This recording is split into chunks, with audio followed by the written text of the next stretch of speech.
Hello everyone, নমস্কার সবাইকে। Welcome জানাচ্ছি আমার নতুন একটি ব্লগে। আজকে যেহেতু বৃহস্পতিবার, তাই সকাল সকাল চান সেরে চলে আসলাম ঠাকুর ঘরে আজকে এসে সব পূজা পার্বণ করে নিলাম। পূজা পার্বণ করে চলে যাব আমি এখন রান্নাঘরে। আজকে আমরা মা ছেলে সারাদিনে কী করতেছি তা নিয়ে থাকতেছি আজকের ব্লগটা, দেখতে থাকেন। আমি করি না দাদা ভেঙে যাবে তারা। আমি ওকে ভেঙে দেয়, তুমি আমাকে দাও শিখাই দিই কীভাবে করে। দাও আর একটু শিখাই দেয়।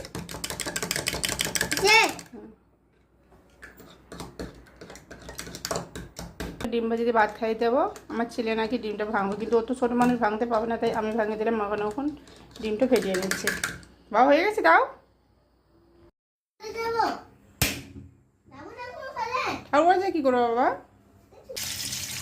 আমার ছেলের ডিমের মধ্যে আমি পেঁয়াজ কিছু দিই না, লবণও দিই না, শুধু ডিমটা ফেটিয়ে কড়াইয়ের মধ্যে দিয়ে দিই।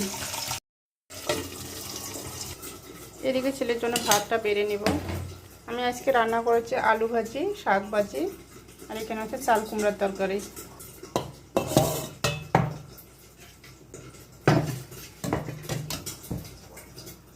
সকালে যেহেতু একটু নাস্তা খায়, বেশি ভাত খাবে না, তাই অল্প একটু ভাত নিয়ে নিলাম। কি বলছো আমি তোমাকে? একদম দুষ্টু কথা বলবে না বাবা। তোমাকে আলু ভাজি দিব? তুমি তো আলু ভাজি পছন্দ করো, দিব বলো। এই যে দিয়েছিলাম একটু আলু ভাজি। শাক ভাজি খাবা পিয়ুষ? মনি শাক ভাজি খাবা? ডিমটা হয়ে গেছে।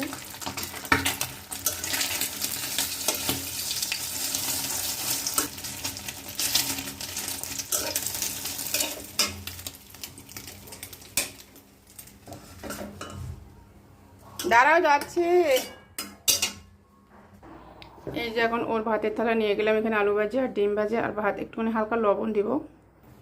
চলো চলো চলো চলো চলো, ওটা নিয়ে একটু ভিজা বাবা, ওটা রেখে দাও, রেখে দাও। চলো।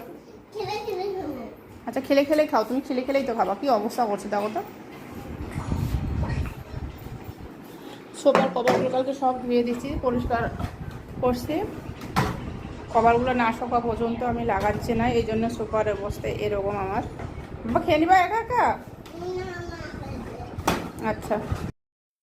আজকে সকালবেলা ছেলেকে আমি খাওয়াচ্ছি ডিম ভাজি, আলু ভাজি। ও আলু ভাজিটা ইদানিং পছন্দ করতেছে, কিন্তু আলু ভাজিটা খাবে ও খোসা ছাড়া, তাই আজকে খোসা ছাড়িয়ে আলু ভাজি করছে আর ডিম ভাজি।